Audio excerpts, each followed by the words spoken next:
The views expressed are not necessarily those of KSCJ and Powell Broadcasting Company. This program is not intended to replace the advice of doctors or other clinical providers. Consult with your practitioner to ensure the proper course of action for you. Welcome to When Things Aren't Going Well on AM 1360, FM 94.9 KSCJ. This program is dedicated to your mental health wellness and brought to you by Family Services, a United Way partner agency. Here's your host, Art Silva. Welcome and Happy New Year. Maybe I shouldn't say that this loud this morning, depending on where you were last night. But welcome to Where Things Aren't Going Well. I'm Art Silva, and joining me today are my friends from Family Services, Stacy Norton and Sandy Jacobsma. Our program purpose is to educate and hopefully establish a forum for discussion of mental wellness in the community.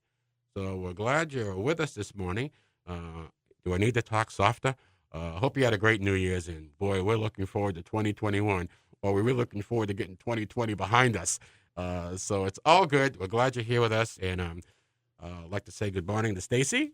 How are you today? Good morning, Art. Thank you. Happy New Year. And Sandy, Happy New Year to you. Thank you. Okay, and thank you for joining us this early in the morning. Well, let's talk about it. We finished off 2020. Thank goodness. We have some good news looking ahead with the vaccine and getting us back on track, our economy and our relationships and everything looking well. But is there a time is there an adjustment period between all the joy of the holiday or maybe not so much joy?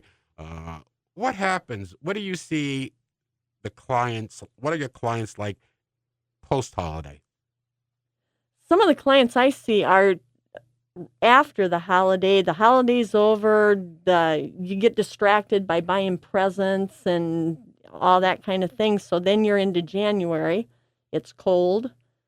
It is snowing. You're stuck in even more. And I think some people have seasonal depression. So you have a lack of light. You have a lack of sun, and it can cause some depression. Is that the seasonal adjusted disorder that you read about? Yes. So there is, I know my mother goes through that, and she's 89. And there is something to that, the need for sunshine, the need for light. Sandy, anything you? Well, I think this year with COVID, Christmas is going to be so different that I think there will be a letdown in January, because then people are going to really realize we didn't get to do the things we wanted to do. We didn't get to spend as much time with family. And so I think there will be a letdown for people. And for some people, the holidays are already hard because they're alone. You know, their spouse has died or they're living by themselves. And a lot of people, we can't go to church, because of the big crowds. And so there's going to be a lot of adjustment. And I think we will see more depression in January than normal. My concern is the joy gets done, but the need is still there. The food challenge that we have and how that shows up in the rest of everyday life. We've had to focus on that with a holiday. But now those needs are still there, and it's not going to be where we take it on as something joyful and we want to do. We still have a lot of work to do out in this community. And do you run into issues around food challenges? What have you seen some of the things that have really been a ripple effect on mental wellness? I think because of COVID that there have been many people who have lost their jobs. So for sure, there's income has gone down in some families, and that means that they can't afford to buy food. So that there are more families that have problems or food challenges. Do the kids notice that? Yes. Do they talk about that? They do. Yeah, they know when their parents aren't able to provide food for them, and they know when it's time to go to the store and be able to get some food, and many of the kids know where the food banks are, the food pantries are, where their family can go and get food. Well, I know that we the Siouxland Family Center, which is the United Way partner agency, the demand has been unbelievable. It's over in Dakota City, and it would be people that you normally don't think would be in this situation. It gets right back to the employment, Yes. and I guess we're in Siouxland, comparatively speaking, with the unemployment numbers, we're hanging in there. We're hanging in there, but the need is still here. And boy, I guess the easiest way to look at it, you can see it. The schools did a great job, I think, this year with feeding the children. They're picking up something above and beyond. The educators are picking up something above and beyond, uh, but they fill so many societal needs. It's something people could debate. Why is it this way when we're sitting in a breadbasket? What's wrong with this process? But I think this is all really exacerbated by COVID. I Well, do too. And then on top of that, in November and December, people spend money to get presents and things, and then in January, the credit card bills start coming in, and so that can cause stress for a lot of people too in January. I think for me, it's been exciting in the sense of seeing churches step up. There's been a lot more churches, and our church, one night, my husband was working, and he's done a lot in the food giveaway. They had 4 lines of cars coming to get food just backed up across the parking lot. And I think that's a good example of how many people are hungry. But I have heard so many different churches that have started food banks who are giving food away on a weekly basis, and there's big companies who are donating food to churches, to different groups to get that food out to people. And I'm really thankful to live in a community that is aware of the needs and that we do reach out to our neighbors. We have to have that hope, and it's the way people band together. And I've noticed it with the churches and other organizations. Hunger is still there, homelessness is still there. All these problems that we have that we're working on in our community, but it's not just us here. It's a national issue, and I think we as a community, because of who we are and what we do, we've done the best we can to try to attack it. But it's a much larger issue that ripples down, and can't fix it all. But I kind of like looking at the children because I think that's the hope. If we can get these children not added to the unemployment rolls, not being hampered and or handicapped by mental issues, all the promise that they have coming in, regardless of the environment they came in, and what can we do to secure them a bright future? And that's, children and little animals aren't going to make it without adults. And a lot of our kids do not have that type of adult support. And I say, thank God for grandparents. It's a very complex problem. I'm not looking to lay blame, but it's a ripple effect. And the children are at the bottom of the ladder. And thank God for the parents that come out and work with and look for help. And thank God for you folks that work with all the children that don't have those types of resources and how you step in. Yes, and I do believe that early intervention, that when we're able to help children when they're younger and help them navigate through some of the problems or hardships they've had, it absolutely has a positive impact, not only on them, but in the future. It's a lot easier to catch it earlier than to have an angry 17-year-old in your office and try to say, we have hope for you. There's changes that can happen, and there are. But when you're younger and you start realizing it, it's so much easier. That's that age group right there, the adolescent. That's just that seemed to be a big void there, a real big need. Where are they going? Where's the help? Where's the support? Where have they been? That's the toughest group. And I know when you get into the animal kingdom, the most feared thing is the rogue male. So when we start to look at what's going on in our country, where is all this disruption? What is coming up? Have we abandoned a whole group of adolescents? Have we? What are we doing there? Well, I think, again, for Sandy and I, that early intervention, because we do have children that come in and they're 4 and 5 and they're having meltdowns and temper tantrums. So we're able to help them, help their caretaker teach them different ways to be able to manage their anger and be able to identify how they're feeling and talk about it. Because sometimes that anger is because they aren't able to figure out what is going on and they react. So I think that's another gift that we can give people. But we also help adolescents. I mean, that's part of our job too. When they come in and they're that frustrated and hurt, a lot of hurt that gets repressed.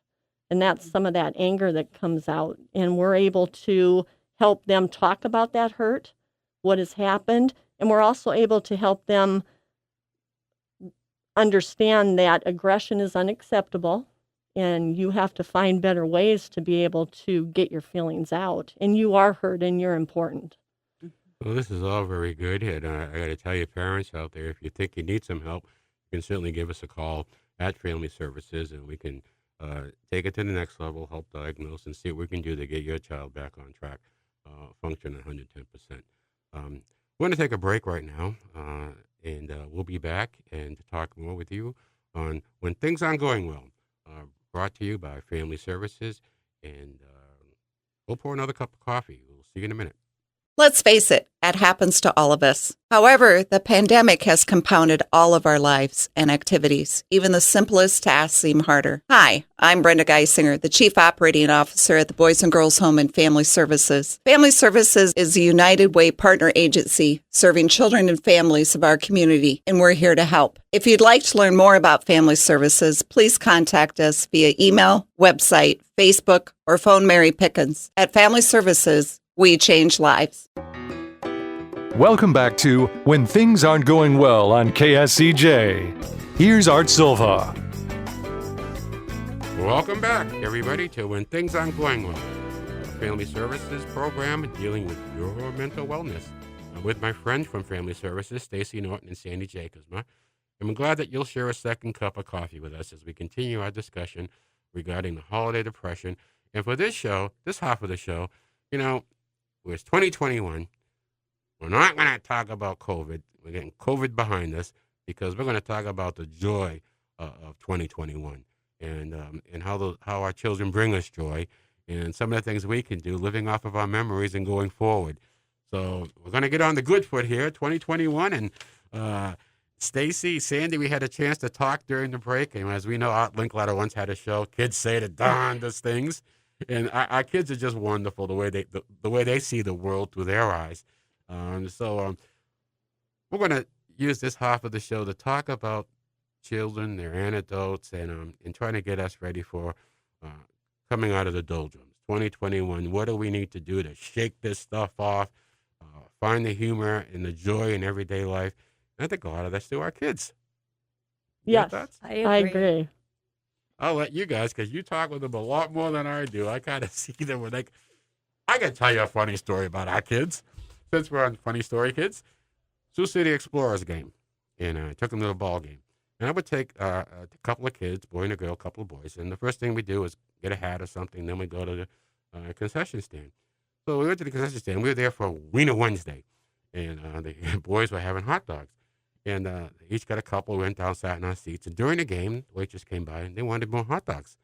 And I said, well, guys, I'll get them if you're going to eat them. I said, well, what's about the hot dogs? Oh, these hot dogs are so good. I said, yeah?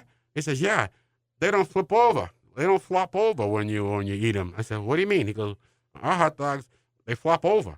I said, oh, well, you need to talk to Miss Katie about that. And Katie's our food director.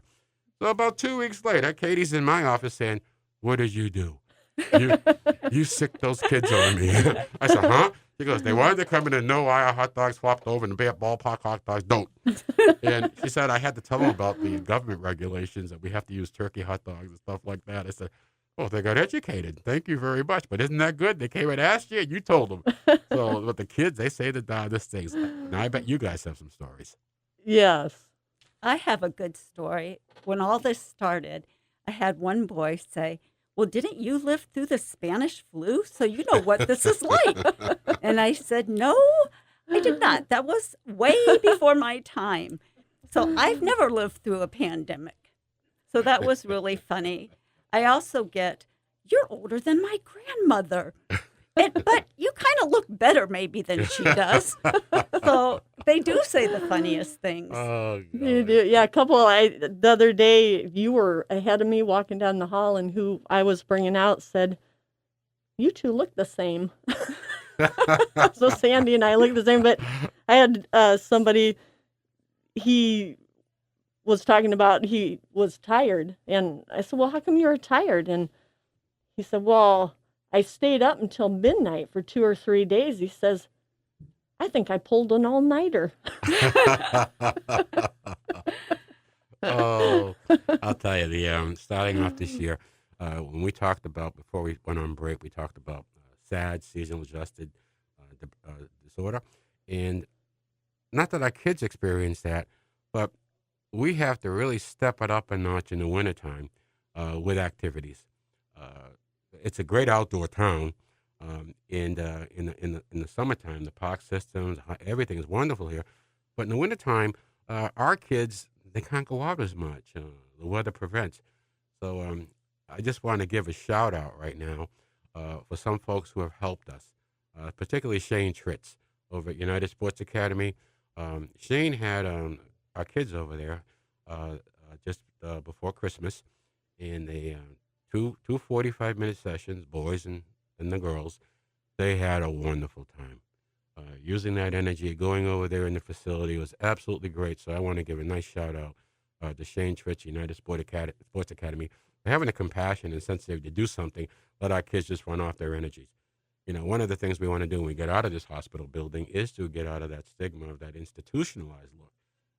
And so we're always thinking about our kids. And as you know, we can't send them home. We couldn't send them home, for Christmas, but we gave them a ton of activities and stuff. So it's the old saying, if you keep them busy, they'll stay on top of things, and wonderful children. So, That is true. That's part of, I think, managing depression is to stay active. If you have hobbies, to do hobbies. It has been proven that exercise helps with depression.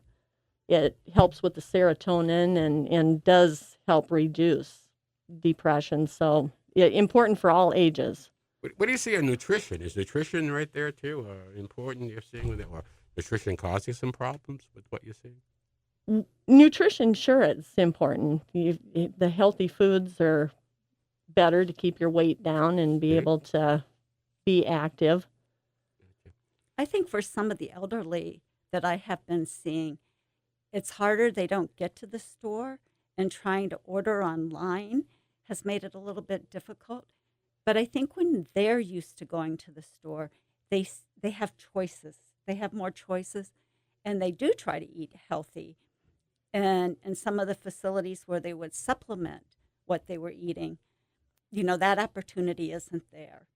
So I have recommended to a lot of people who live in, assisted living, or they live in one of the cottages in an assisted living. Start cooking. Oh, great Cook idea. a meal. Do something that you love to do.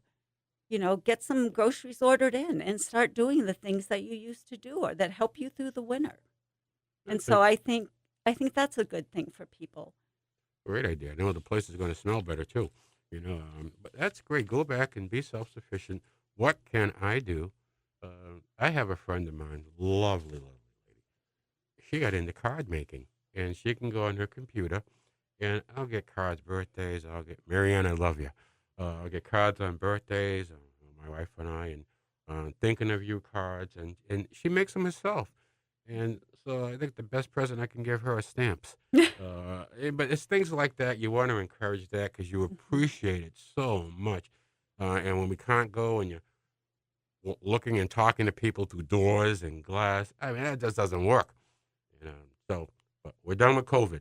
Yes, So now we're done with COVID. And if I ever bring that up again, it's going to cost me $1 fine. But we're looking on going forward in 2021, get through the winter, and come out with spring, and it's all going to be better. I think just in the cycle, we're going to have a great 2021. Yes, and just talking like that gives me hope. I can envision some of the things that I'm looking forward to doing as spring and summer come, and I have hope too. And I think as we look forward, it's things that we've always done. get ready to plant your garden. Think about what you're going to plant.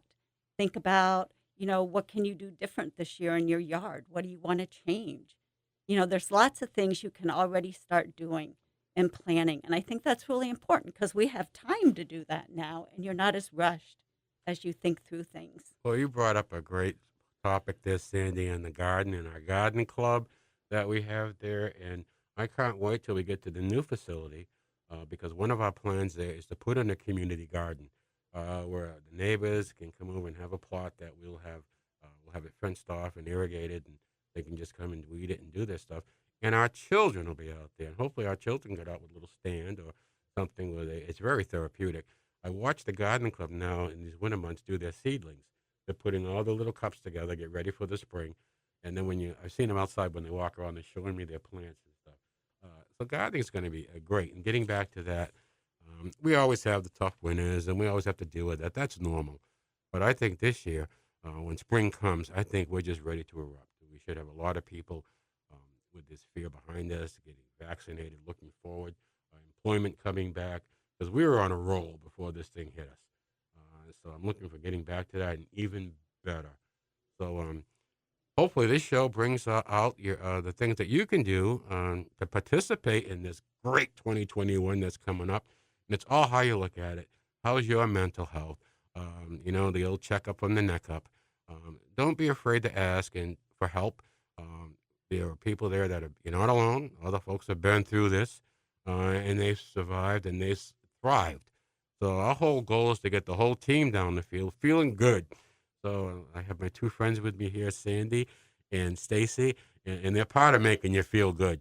So again, I want to thank the both of you for joining us. If you have any questions you'd like to follow up on this, please give us a call at Family Services, 293-4900, or you can drop Mary Pickens, mpickens@bghome.net, mpickens@bghome.net. Let us know what you think about the show. If you have any comments or topics that you'd like us to look at in the future, we'd be glad to do it. Again, we're here for your mental health and how we can be self-sufficient. This is Art Silva. I'm wishing you a great week. We'll be back here next Saturday morning at 7 a.m. on When Things Aren't Going Well. Peace be with you. Peace be with you. Peace be with you.